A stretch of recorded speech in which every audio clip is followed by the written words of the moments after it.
नमस्कार दोस्तों, आप स्वागत है आपका मेरे YouTube channel SSC exam finder में। मैं हूं एसपी मौर्य। आवाज़ लेकर आया हूं एसएससी सीजीएल एग्जाम में पूछे गए मैथ के प्रश्नों का सलूशन।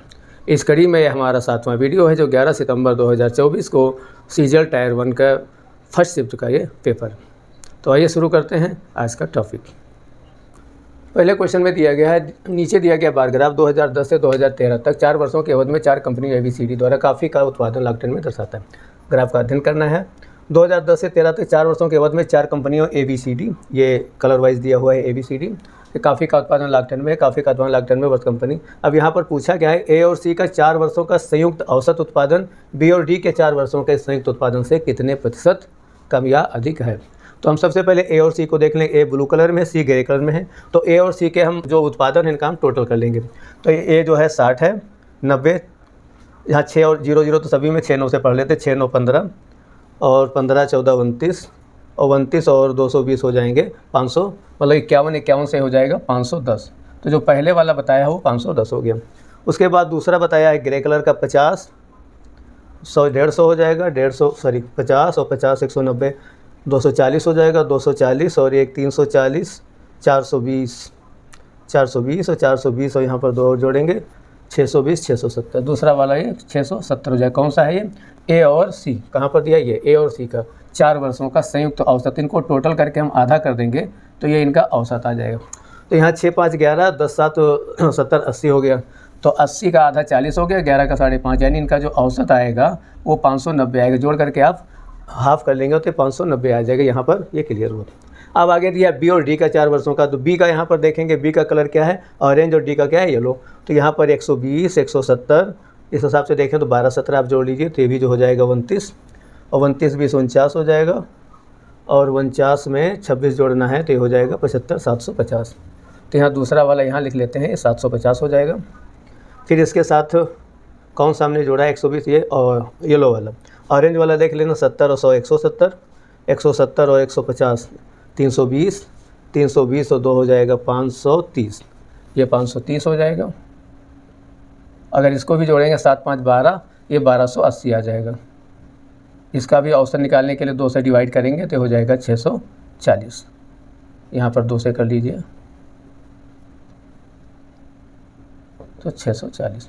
सवाल ये कहा है कि 640 जो आएगा इसके सापेक्ष ये कितना कम और ज़्यादा है। तो केवल आपको प्रतिशत निकालना है। कितने का प्रतिशत निकालना है?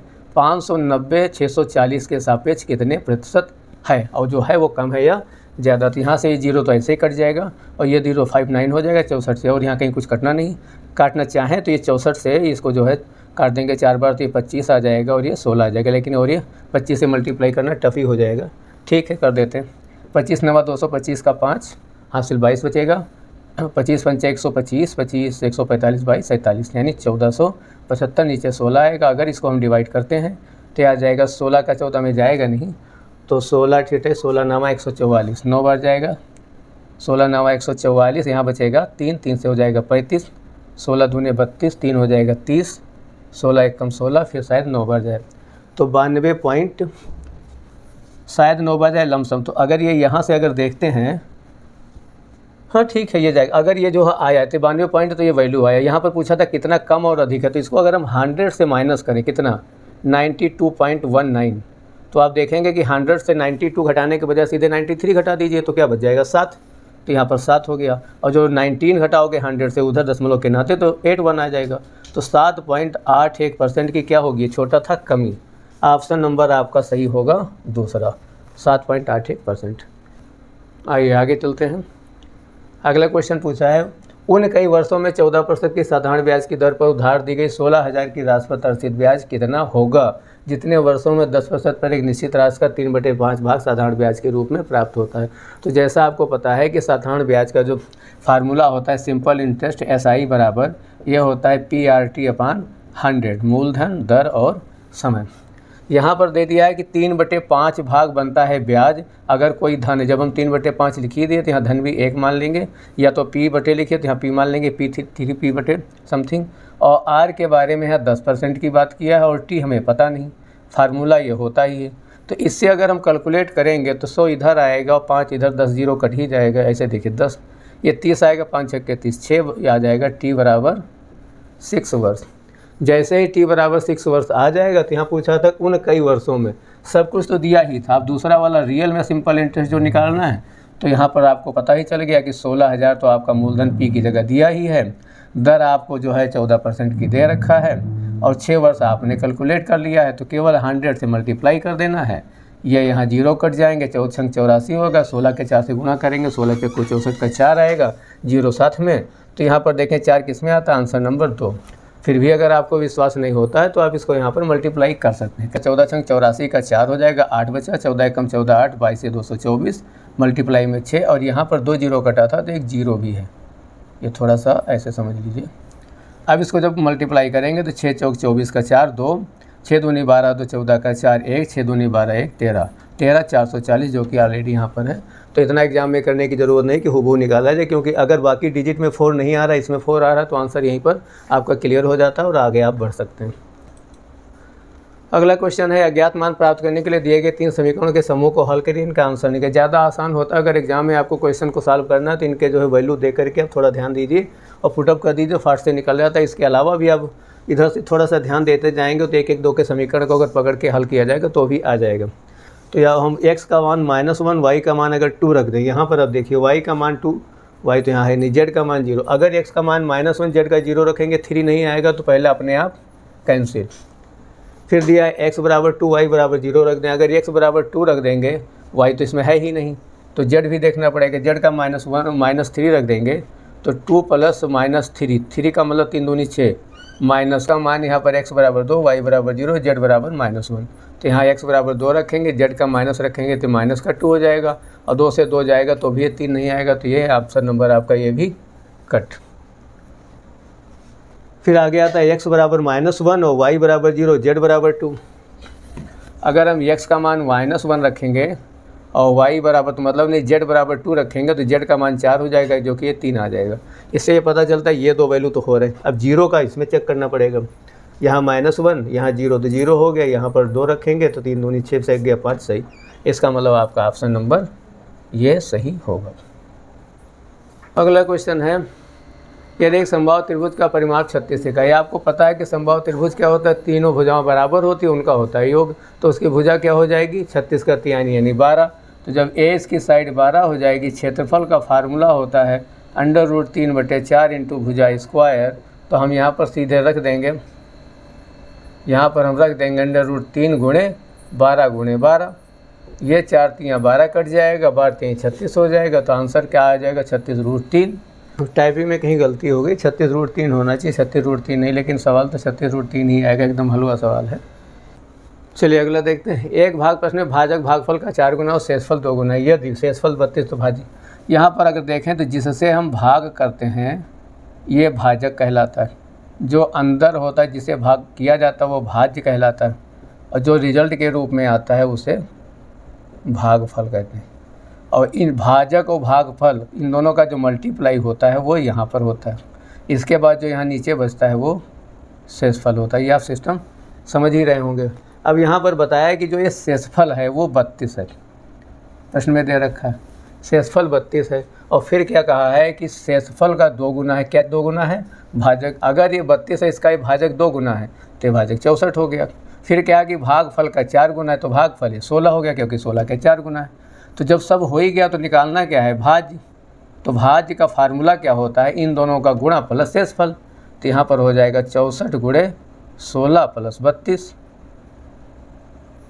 तो 64 16 का हम गुणा करेंगे, 16 चक्कू 64, 16 छक्का 96 यानी 102 प्लस जोड़ेंगे 32, तो हो जाएगा 4 2 6 1 0 56, 1056 ये आ जाएगा। आंसर नंबर आपका 2 होगा। क्लियर? आइए नेक्स्ट देखते हैं। अगला क्वेश्चन है, मधुला एक निश्चित मासिक वेतन के साथ अपनी नौकरी शुरू करती है और प्रत्येक वर्ष एक निश्चित वेतन वृद्धि करती है। उसे वेतन 6 वर्ष की सेवा के बाद समथिंग 28,400 और 15 वर्ष के बाद इतना हो जाता है।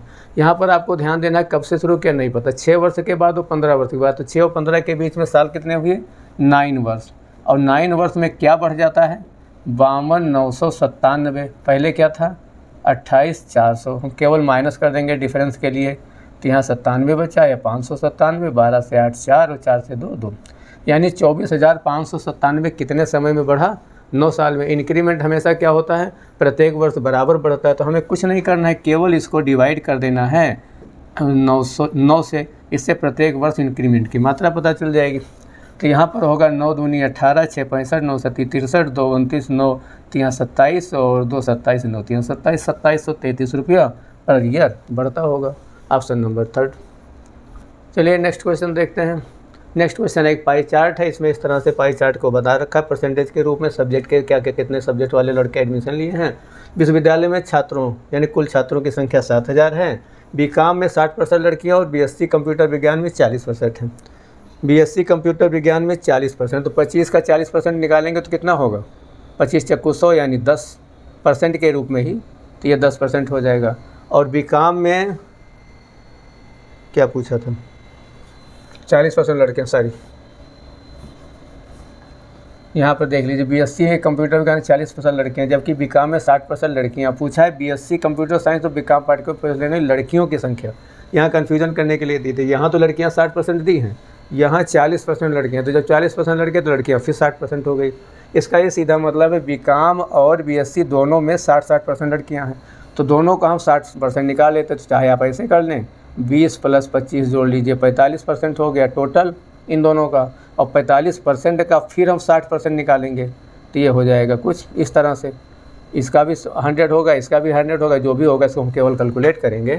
तो यहाँ पर आ जाएगा 6 पंचे 30 और 6 चौक 24, 3 27, 2 जीरो इससे मिस ही हो जाएगा, तो यहाँ पर क्या बचेगा 27%, जो कि आपका आंसर ये वाला होगा। चलिए क्वेश्चन है, एक टंकी को भरने के लिए 2 पाइप हैं, वह मिलकर एक टंकी को 15 मिनट में भर सकते हैं। यदि एक पाइप दूसरे पाइप की तुलना में 1.5 गुना तेज़ी से भर सकता है। पहला पाइप है जो कि x मिनट मान लेते हैं, x मिनट में भरता है, तो उसका जो है 1 मिनट का काम जो होगा, 1 मिनट में जो भरेगा तो 1/x भाग भरेगा। और जो दूसरा वाला पाइप है वो जो 1 मिनट में भरेगा तो उसे 1.5 मिनट क्या कहते हैं 1.5 गुना तेज है, तो 1/3x/2 भाग भरेगा। तो इस हिसाब से 1/x + 2/3x बराबर भर देते हैं पूरी टंकी का 1/15 भाग। जब 1/15 भाग भरेगा तो इसको सॉल्व करने का प्रयास करेंगे, तो ये हो जाएगा 3x, 3 + 2 यानी 5, 5/3x बराबर 1/15। x बराबर x उधर ले जाएंगे, 15 इधर ले जाएंगे, तो ये हो जाएगा 15 × 5/3, 15 × 5 = 75/3 यानी 25। यही आ जाएगा आंसर 25 मिनट। लेकिन यहाँ 25 मिनट तो दिया नहीं, लेकिन आंसर जो है 25 मिनट ही सही होगा। यहाँ पर कुछ मिसप्रिंट हो गया, ठीक है। आइए अगला क्वेश्चन देखते हैं। इस तरह के क्वेश्चन जो है आपको नंबर दिलाने के लिए आते हैं। यहाँ पर आपको पता है कि सेक 90, सेक हो, साइन हो, कास हो, कुछ भी, अगर ये जो चाहो जो त्रिकोणमितीय अनुपात हैं, इनका अगर 90 - थीटा का एंगल देखा जाए तो उनके अपने पास वाले में बदल जाता है।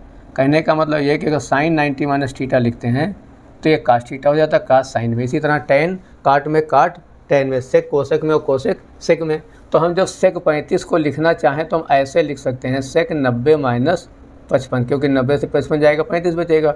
और सेक जब 90 - 55 लिखेंगे तो ये हो जाएगा कोसेक 55, और कोसेक 55 ऑलरेडी नीचे दिया, तो ये दोनों कट जाएंगे। इसी तरह से ये भी दोनों कट जाएंगे, इसलिए ये क्या होगा 1 - 1 बराबर 0। ऑप्शन नंबर आपका 3, ये आपको नंबर देने के लिए आया। आइए अगला क्वेश्चन है, 999 में जोड़ी जाने वाली छोटी से छोटी संख्या ज्ञात कीजिए जैसे योगफल को 99 से पूर्ण रूप विभाजित हो। अब आपको पता है कि 999 है और इसको 99 से ही भाग करना है, तो आपको समझना होगा केवल कि 99 से अगर जाएगा तो 9 बचेगा हासिल के तौर पे, मतलब या शेषफल के तौर पर। शेषफल में 9 में 9 जोड़ें तो भी 99 नहीं बनेगा, 0 जोड़ें तो भी 99 नहीं बनेगा, और 9 में अगर 99 जोड़ें तो 108 हो जाएगा तो भी 99 नहीं बनेगा। 9 में शेषफल में अगर जब हम 90 जोड़ेंगे तभी 99 बनेगा, इसलिए आपका आंसर सीधे 90 होगा। आइए नेक्स्ट क्वेश्चन। एक बेईमान व्यापारी अपने किराने का सामान वास्तविक बांट से 12% कम बांट का उपयोग कर बेचता है और 10% का लाभ। ये 2 तरह से लाभ लेता है, एक तो अपना बांट भी 12% का घटाए हुए और दूसरा क्या लाभ लेता है, 10% लाभ पर वो बेचता भी है। तो यहाँ पर उसका अगर कुल प्रतिशत देखा जाए तो पहले तो ये देखेंगे कि जो बांट होता है 1000 ग्राम का होता है 1 किलो का, और उसमें से 12% निकालेंगे तो इसका 1000 का 12% क्या होगा 120। अब परसेंटेज वगैरह डायरेक्ट जीरो वाले में निकालना समझिए, तो 120,000 में से निकाल देगा तो यहाँ जो आंसर आएगा तो क्या आएगा वो 780 880। तो 880 ग्राम ही देता है। तो यहाँ पर जो का लाभ प्रतिशत होगा वो होगा 120/880 गुणे 100। लेकिन साथ में और क्या करता है, 10% वो लाभ भी लेता है। तो जब 10% लाभ लेता है तो 10% लाभ लेने वाला भी 110/100। इन दोनों को अगर हम मल्टीप्लाई करें तो यहाँ पर देखें 100 तो ऐसे ही कट जाएगा, और 110 के 8 गुना सीधे ये है तो 8 गुना कट जाएगा। 8 से अगर हम 120 को काटेंगे तो सीधे 15 बार कटता है, 15/8, तो ये आ जाएगा 15%। ऑप्शन नंबर 3 सही होगा। आइए शुरू करते हैं। In a rhombus ABCD O is any interior point that वह ओसित न दे। अगर रोम्बस क्या होता है, रोम्बस एक प्रकार से चारों भुजाएं बराबर होती हैं और इस तरह से कुछ दबा हुआ टाइप का होता है। अगर हम एक स्क्वायर को ऐसे स्क्वायर बनाते हैं और इसके दोनों कोने पकड़ के इधर को दबा दें या इधर को दबा दें, जो इस तरह से कुछ सिकुड़ टाइप का जाएगा, इसे रोम्बस कहते हैं, या कह लीजिए एक पतंग के स्टाइल का, तो ये रोम्बस कहलाता है। अब इसमें ये कहा कि रोम्बस का अगर हम कुछ भी नाम दे देते हैं, जैसे कि सपोज करिए A B C और D, जब भी नाम दे तो एक क्रम से ही दीजिए। फिर कहा इसके अंदर कहीं एक पॉइंट O है, सपोज करो ये O है, ये सेंटर में नहीं है, कहीं और पर है, ये O है। OA बराबर OC, इसके बराबर ये और इसके बराबर ये, इसका मतलब ये दोनों जब बराबर हैं तो ये बिल्कुल इसके सेंटर में होगा। What is the 5/9 of the degree measure of DOB। D कौन सा है, D ये वाला है, और O ये है और B ये है। तो ये पहली बात तो ये जानिए कि जो रोम्बस के जो होते हैं, क्या नाम है, डायगोनल, वो एक दूसरे को 90 पर काटते हैं और सीधे सीधे जाते हैं, क्योंकि सब भुजाएं बराबर होती। तो जब ये सीधे जाएगा तो ये जो O होगा, इसकी दूरी भी यहाँ से बराबर, यहाँ से बराबर, तो ये भी इसी लाइन पर पड़ेगा। जब ये लाइन पर पड़ेगा तो ये इसके ऊपर जो एंगल बनाएगा DOB, वो क्या बनाएगा, 180। जब 180 का एंगल बनाएगा तो 180 ही होगा। लेकिन पूछा है 5/9 ऑफ, 5/9 का मतलब 5/9 भाग, 9 दूनी 18, 20 पंचे 100, ये बनेगा 100 डिग्री का एंगल। आंसर नंबर आपका 3। आइए नेक्स्ट क्वेश्चन देखते हैं। अगले क्वेश्चन में एक धनराशि को P को RS के बीच में 4, 9, 2, 3 के अनुपात में विभाजित किया, तो यदि Q को R से, Q कौन सा है, सेकेंड और थर्ड, तो 9 और 2, अगर Q को R से कितना मिला, 560 रुपये ज़्यादा, तो अनुपात में अगर हम देखें तो 9 और 2 में कितना डिफरेंस है, 7 का, तो यही 7 का डिफरेंस शो करता है 560 के इक्वल, ऐसे आप समझिए। तो 7 × 8 = 56, इसका मतलब एक डिफरेंस शो करेगा 80 के बराबर। और फिर ये पूछा क्या है, S का हिस्सा क्या है, इसमें यस क्या है, 3rd नंबर पर, तो 1 बराबर 80, तो 3 बराबर क्या, 80 का 3 से गुणा, बराबर क्या होगा, 240। Option number 3rd। ऐसे निकालेंगे एग्जाम में आंसर। एक वृत्ताकार पथ की आंतरिक और बाह्य त्रिज्याएं क्रमशः ये हैं और 28 मीटर स्क्वायर तरीके से एक जो है समतल कराने की लागत है, तो बताइए कितना पैसा लगेगा। अब जान रहे हैं कि कोई इस तरह का जो सर्कल होगा उसके अंदर इस तरह का कोई पथ बना, इस पर जो है समतल कराने के लिए जो भी लगा, तो इसका जो फार्मूला होता है क्षेत्रफल, यानी ये इस प्रकार के वाले का, इसको छिन्नक टाइप का कहेंगे, तो हम केवल यहाँ क्षेत्रफल लिख दे रहे हैं। तो ये होगा पाई R1 square minus R2 square, जहाँ पर R1 बड़ा और R2 छोटा है, ये बाहरी त्रिज्या और ये अंदर त्रिज्या। तो पाई की जगह पर हम 22/7 लिखेंगे, और यहाँ पर दिया है कौन कौन त्रिज्या है, 28 और 25, 28 का स्क्वायर माइनस 25 का स्क्वायर, ये तो इसका क्षेत्रफल हो गया। साथ में जो क्षेत्रफल का आंसर आएगा उसको 28 रुपये प्रति वर्ग मीटर है, जो भी दिया हो, हाँ मीटर का तो पैसा लगेगा, लागत लगती प्रति वर्ग मीटर के हिसाब से। तो हम 28 से एक ही साथ गुणा कर दें तो सीधे सीधे लागत ही निकल आएगी। अब यहाँ पर इसको स्क्वायर करके घटा दें, एक तरीका। दूसरा का A square minus B square बराबर क्या होता है, A minus B into A plus B। तो हम 28 से 25 ले जाएंगे, 3 हो जाएगा, 28 और 25 जोड़ेंगे तो ये 53 हो जाएगा। तो ये सबसे अच्छा होगा। इधर क्या होगा, 28 होगा, और इधर क्या होगा, 22/7 होगा। 7 से 4 कटेगा, 7 से 28, और कुछ कटना है नहीं। 22 3 66, 66 दूना 132, 132 दूना 264, तो ये आ जाएगा 264 गुणे 53। थोड़ा सा गुणा भी फास्ट करने का प्रयास किया करें। तो क्या क्या गुणा करना था, 22 गुणे 3 और 4 है, ये 4 बचा, ये 3 बचा, तो ये हो गया 12 और गुणे 53। अब यहाँ पर हम 22 और 12 की गुणा करेंगे तो 12 दूना 24 और 12 दूना 24, 26 से 264 हो गया। अब ये हो गया 53। 3 चक्कू 12 का 2 1, 3 छक्का 18 1 19, और 3 दूनी 6 1 7, 5 चक्कू 20, 5 छक्का 30, 5 दूनी 10, 3 13। आंसर आएगा 13,992, फर्स्ट ऑप्शन। चलिए नेक्स्ट क्वेश्चन देखते हैं। अगला क्वेश्चन है, 900 मीटर की दौड़ में अतुल ने जिसको 20 सेकंड की बढ़त दी और उसे 135 से हरा दिया। जब 900 मीटर की दौड़ हुई तो उसमें क्या किया, 135 मीटर की जो है हरा दिया और 20 सेकंड की बढ़त दी थी। यहाँ पर समझिए, दौड़ जब फिर से हुई अतुल ने तो फिर किया क्या, इस बार 189 की जो है की बढ़त दी और 8 सेकंड से हरा दिया। अगर 135 से आगे ना जाता, 135 ही रहता और इधर ही 8 सेकंड ना बढ़ता तो वही होता, लेकिन यहाँ पर 189 इसमें डिफरेंस लेंगे तो 9 से 5 गया 4, 8 से 3 गया 5, यानी 54 मीटर की जो है बढ़ोतरी हो गई और सेकंड में यहाँ पर टाइम डिफरेंस क्या हुआ 12। तो जो यहाँ पर ये दोनों के बीच डिफरेंस आता है उसी की स्पीड हो जाएगी। तो विशु की जो चाल हो जाएगी वो हो जाएगी 54/12 मीटर पर सेकंड। निकालना क्या है कि विशु 900 मीटर की दूरी पूरी दौड़ कितने समय में पूरी कर सकता है।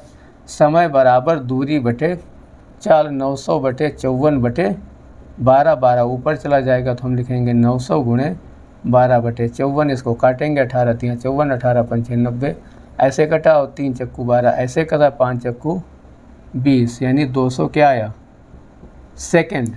या तो आप 200 सेकंड करिए 60 से इसको भाग कर दीजिए तो 3 बार जाएगा, 3 और 20 हो जाएगा, 3 मिनट 20 सेकंड। ऑप्शन नंबर 3 इसका सही होगा। चलिए नेक्स्ट क्वेश्चन देखते हैं। अगला है, एक आयताकार आंगन इतने मीटर लंबा इतने मीटर चौड़ा, इसमें समान आकार की वर्गाकार टाइल्सों को लगाना। मीटर और सेंटीमीटर में दिया तो इसको हम क्या करते हैं, सीधे सेंटीमीटर में ही बना लेते हैं। ये और दूसरा है 1665 सेंटीमीटर। ये आंगन की क्या है चौड़ाई। तो इसका हम क्षेत्रफल निकालेंगे। इसको पक्का करने के लिए वर्गाकार टाइल्स लगानी। तो वर्गाकार टाइल्स जो लगाई जाएगी तो बड़ी से बड़ी टाइल्स लगाई जाएगी जो पूरे कार्नर वगैरह भर दे। इसका मतलब इन दोनों संख्याओं का हम निकालेंगे क्या, HCF। HCF होता है हाईएस्ट कॉमन फैक्टर। दोनों तरफ 5 है, इसका मतलब 5 से कटेगी, 9 से भी कटती, ये 9 से भी करती। इसका मतलब कहते हैं 5 और 9 से तो ये कटती ही है। 5 से काटेंगे तो हो जाएगी 5 9 45, 4 45, 5 9 45, ठीक है। 9 से काटेंगे तो 11 आ जाएगी। कहने का मतलब इसके टुकड़े होंगे 5 9 गुणे 11, जैसे आप बना सकें, आपको बस टुकड़े बनाने। इसके हो गए। इसको अगर हम 5 से काटेंगे तो 5 3 15, 1 16, 5 3 15, 1 15, 5 3 15, 333 हो जाएगा। 1 5 से कटा, दूसरा क्या हुआ, फिर काटेंगे 9 से तो 9 से भी कटेगा तो 9 3 27, 6 63, 9 7 63, तो 5 और 7 और ये क्या था 9, यानी इसका टुकड़ा हो गया 5 गुणे 9 गुणे 37। तो यानी ये इनके टुकड़े समझने थे केवल। तो इन दोनों को अगर देखा जाए तो इन दोनों से क्या निकलेगा HCF। तो HCF दोनों तरफ क्या है 5 9 और 5 9। तो इससे हमें पता चल गया कि इनका जो HCF है वो आया 45।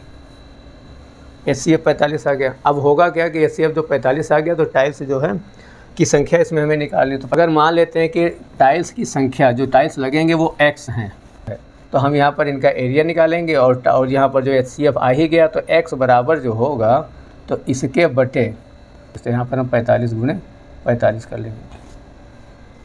इससे इनको बस केवल काटना है और दोनों में कॉमन फैक्टर HCF निकलता है, उसी के स्क्वायर से डिवाइड किया जाता है उसकी संख्या को निकालने के लिए। तो हम यहाँ पर जो 45 है इसको काटने की कोशिश करेंगे तो आपको पता ही है, इसको 45 से काटते थे तो 11 बचता है, इसको 45 से काटते हैं तो ये 37 बचता है। तो इस हिसाब से आपका जो आंसर आएगा वो 11 गुणे 37 आएगा। और 11 सती 77, 7 गिरते हैं 77, 7 और 4 407। तो आपका आंसर कौन सा हो जाएगा, फर्स्ट वाला 407 होगी टाइल्स की संख्या। अगला क्वेश्चन में देखिए, निम्न तालिका किसी परीक्षा में 4 अलग अलग विषयों में 100 अंकों में से 5 छात्रों द्वारा प्राप्त अंकों को दर्शाती है। ये 5 छात्र हैं, ये 100 के अंक के सब्जेक्ट हैं। अब पूछा क्या है, गणित विषय में सभी 5 छात्रों द्वारा प्राप्त औसत। गणित का विषय ये है, सभी देखिए 0 0 करके, सॉरी ये सभी करके इस तरह से 80 85 के ऊपर हैं। अगर हम इसको देखने से लग रहा है हो ना हो 85 हो, क्योंकि ये 85 इधर 90 90 है। 85 ये 70 में 15 कम है और 95 में 85 से 10, 90 में 5, ये दोनों मिला दें तो 85 हो गया 75। नहीं ऐसे क्लियर हो रहा तो आप सीधे जोड़ लीजिए, 5 5 10, 5 15, 1 बचेगा, 7 1 8, 8 16, 16 9 25 और 25 9 34, 34 7 41, 415। 5 से भाग देंगे तो आंसर आ जाएगा 85। वही 85 ही आया, हमने जो है गैस बता रहे। तो इनका औसत आया 85। पूछा क्या है, प्राप्त औसत अंक कितने, बस यही आंसर है। अगले सवाल में 2 उम्मीदवार P और Q के बीच हुए एक चुनाव में P को कुल वैध मतों का 78% प्राप्त। यदि निर्वाचन क्षेत्र में कुल मतों की संख्या इतनी, 10% मतदाताओं ने अपने मत नहीं डाले, 15% अवैध घोषित है। Q को प्राप्त मतों की संख्या, वैध मत की संख्या पता करनी। ऐसे क्वेश्चन में जो चीज़ दी रहती है उसी का हम फ़ायदा उठाते हैं। यदि निर्वाचन क्षेत्र में कुल मतों की संख्या इतनी थी और 10% मतदाताओं ने अपने मत नहीं डाले, तो ये तो 100% थी। जब 10% मत नहीं डाले तो 90% ने मत डाले, तो 90% मत डालने वाले जो होंगे वो क्या होंगे, 75 60 0 0 गुणे 90 हम 100 करेंगे। ये 0 कटेगा, ये इससे कटेगा, बाकी कुछ नहीं, 9 से हो जाएगा गुणा, तो यहाँ 3 0 हो गया। 9 छाक 54 के 4 5, 9 पचे 45 50 0 5, 9 से 63 5 68, ये आ जाएगा कुछ इतना 6,80,000 समथिंग, नहीं 68,04,000। तो ये संख्या क्या आ जाएगी, ये आ जाएगी 10% मतदाताओं ने मत नहीं डाले, इसका मतलब 90% डाले, तो डाले गए मत यहाँ पर क्या हो जाएगा, डाले गए मत इतने हो गए। फिर है डाले गए मत में 15% मत अवैध घोषित कर दिए गए। अब अगर इसमें से 15% अवैध घोषित कर दिए गए तो इसका मतलब क्या हुआ, 85% ही वैध रहे। तो 85% जो मत थे वो वैध थे। जब 85% वैध थे तो इनका हम फिर 85% निकालेंगे, तो 85/100 गुणे 68,04,000, फिर 2 0 कट करेंगे और हम 85 से इसको मल्टीप्लाई करेंगे, तो यहाँ हो जाएगा 5 चक्कू 20 का 0 हासिल 2 और 2 ही रहेगा, 5 8 40, 5 छक्का 30 और 34, 8 से करेंगे तो फिर 0 होगा, 8 चक्कू 32 का 2, वही भी 32 हो जाएगा, 8 28 64 का 4 6, 8 छंग 48 6 54। इनको अगर हम टोटल करते हैं तो 0 4 3 8 4 3 7 और 5, यह आ जाएगा 57,83,400। ये क्या हुई है, वैध मत। अब यहाँ पर क्या कहा है कि पी को कुल वैध मतों के 78% मत प्राप्त हुए। तो आपको यह समझना, पी को 78% प्राप्त हुए तो टोटल होते कितने, 100%, तो क्यू को फिर मिले 22%। जब क्यू को 22% मिले उन्हीं को तुम्हें पता करना है। तो जब क्यू को 22 ही मिले तो जो क्यू के मतों की संख्या होगी वो होगी 22%। 22% मतलब 22/100। और वैध मत कितने थे, 57,83,400। तो 57,83,400 का हम निकाल लेंगे 22%। कहने का मतलब कि 22 से हम फिर गुणा करेंगे। अगर इसी को देखा जाए तो 2 चौके 8 आंसर इसमें, तो ऑप्शन तो आपका सेकंड ही सही हो गया, गुणा करने की भी ज़रूरत नहीं। फिर भी अब चाहें तो 22 चक्कू 88 का 8 हो गया, चलो यहाँ लिख देते हैं 8 बचेगा, 22 3 66 और 8 74 का 4 हासिल 7 बचेगा, 22 8 2 16 2 16 यानी 176, और 176 में 7 जुड़ेगा 83 आ जाएगा, फिर 18 बचेगा और फिर क्या आएगा, 22 पंचे 110 120 और 128 1 कम यानी 127 2 1 यानी 12 73 48, यानी यही आंसर इसका आ जाता है। आइए नेक्स्ट क्वेश्चन। फिर एक बड़ी सी टेबल है, इसमें एक्स राज्य और जेड राज्य दिया है, उपस्थित उम्मीदवारों की संख्या दी है, उत्तीर्ण उम्मीदवार, उपस्थित और उत्तीर्ण दो तरह से दिया है। अब यहाँ सवाल क्या पूछा, ये तो पूरा ऊपर जो है इसका ही डिटेल रहता है। 2010 में राज्य एक्स में उत्तीर्ण उम्मीदवारों की संख्या में से 10 में ये 10 है, उत्तीर्ण ये है 60%, संख्या में से पुरुष और महिला उम्मीदवारों का अनुपात 5:7 है। पहले तो ये समझिए 60% हैं, इसमें भी 5 और 7 के अनुपात में। अगर 5 और 7 के अनुपात में तो इनका टोटल क्या हो जाएगा, 5 7 12। अब अगर हम महिलाओं की संख्या निकालें तो क्या हो जाएगी, 7/12। अब यही बता रहा है, यदि 2010 में राज्य एक्स में उत्तीर्ण महिला उम्मीदवारों की संख्या 168 है, तो यही अगर 7/12 बराबर 168, इसको हम इधर से काट लेंगे तो 1 बराबर कितना, ये 7 से कटेगा, 7 दूनी 14 7 चौक 28 हो कट जाएगा, 12 ऊपर जाएगा, ये 24 गुणे 12 हो जाएगा। तो 1 बराबर जो आंसर आ जाएगा, 12 चौक 48 का 8 4 12 दूनी 24 4 28 यानी 288। 1 बराबर तो 288 आ गया। तो ये 60% थे। अब उपस्थित थे तो 60% का इधर कितने उपस्थित में आएंगे, 40%, क्योंकि 100% होता ही। तो 40% जब आएंगे तो 60% 288 हैं, तो 40% क्या होगा, तो यहाँ 60 के बराबर 288, तो इसको हम 40 के लिए निकालने के लिए, यहाँ पर स्पेस कम है, इधर देख लेते हैं। अगर महिलाओं की संख्या जो 60% बराबर 288 है, तो 40% बराबर क्या होगी, 288 के बटे 60 कर देंगे और ऊपर हम 40 से गुणा कर देंगे। ये 0 0 कट जाएगा, 2 से, ये 3 से, यानी पूरा कट जाएगा।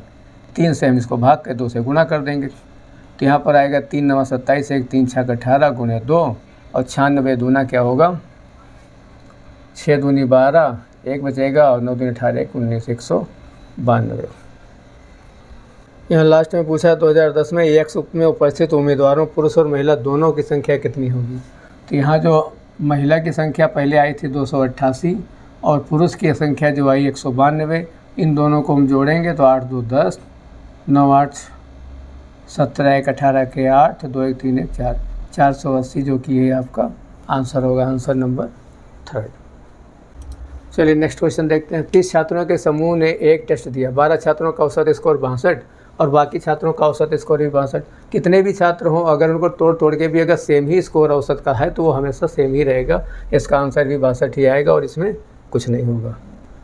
यदि a sin 3x, ये गलत लिख गया है, ये थोड़ा सा मिसप्रिंट हो गया है, पर ऐसे समझिए a sin cube x plus b cos cube x बराबर sin x into cos x ऐसे दिया हुआ। a sin x बराबर b cos x दिया हुआ, तो इसमें से a sin x अलग कर लेते हैं।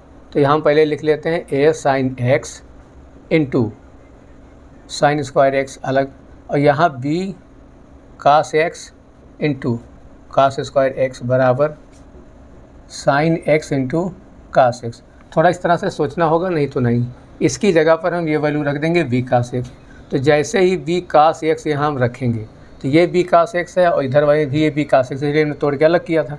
इसको ले लेंगे कॉमन, तो अंदर बचेगा साइन स्क्वायर x और ये प्लस cos स्क्वायर x और बराबर क्या होगा sine x into cos x।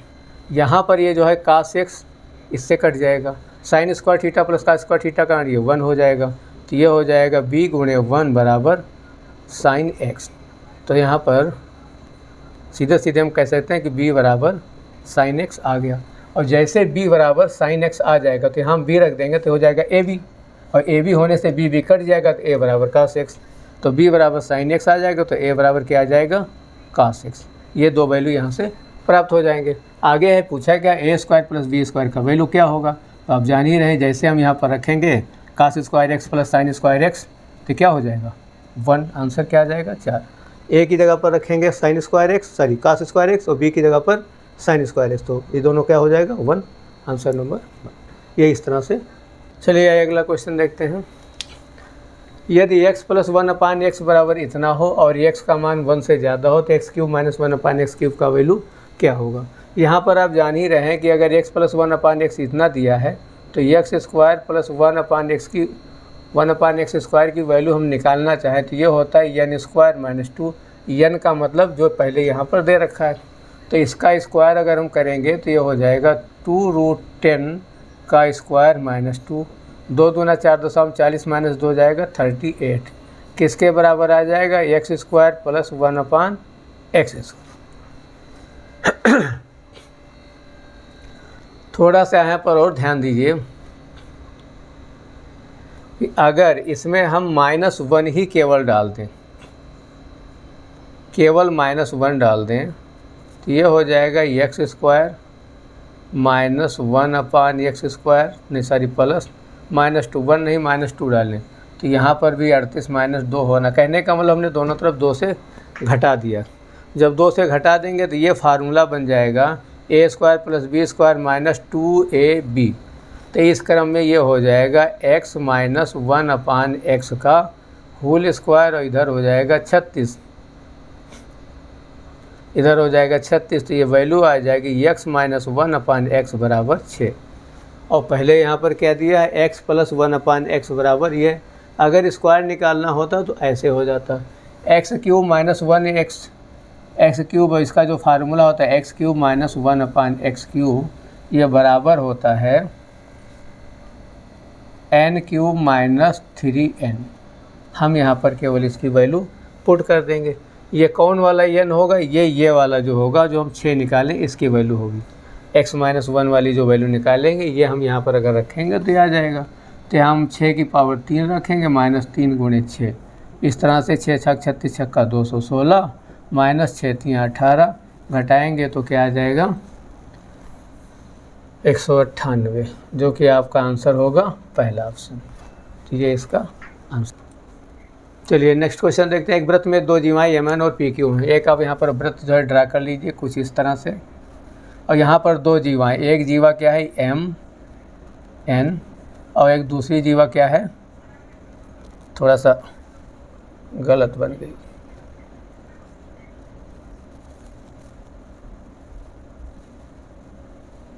ऐसे मान लो ये जीवा क्या है, पी क्यू। तो यहाँ पर दिया एम ओ, जहाँ पर एक काटते हैं इसकी वैल्यू यहाँ पर इसको मान क्या दिया ओ, तो एम ओ बराबर 9, ये 9 दिया है। ओ एन 5, ये 5 दिया है। ओ क्यू 6, ओ क्यू ये 6 दिया है। तो यहाँ पर ये पूछा है ओ पी क्या होगा। होता क्या है इसके जब कोई दो जीवाएँ आपस में प्रतिच्छेद करती है तो उनके जीवाओं के प्रतिच्छेद बिंदु के दोनों तरफ के जो पार्ट होते हैं उनका मल्टीप्लाई दूसरे के बराबर होता है। कहने का मतलब ये है कि यहाँ पर 9 गुणे 5 बराबर होगा 6 गुणे, अगर से हम x मान लें 6 गुणे x, हमें x जो निकालना है। तो यहाँ पर जो x बराबर आएगा वो हो जाएगा 45/6, भाग करेंगे तो आ जाएगा 7.5, क्योंकि 6 7 42 और 3.5। तो ये आपका आंसर नंबर 1 होगा। चलिए आगे चलते हैं। आगे है एक त्रिभुज ABC में C पर एक समकोण। अगर कोई त्रिभुज ABC है जहाँ पर C पर समकोण है तो ये C हो गया, ये 90 हो गया। इसको हम A रख देते हैं, इसको B रख देते हैं, इसको C रख देते हैं। यदि tan A बराबर √3, यानी A इसको माना है तो tan A के सामने परपेंडिकुलर होता है, ये √3 होगा, सामने वाला ये 1 होगा। इस हिसाब से ये एंगल 60 होगा, क्योंकि tan 60 का मान √3 होता है।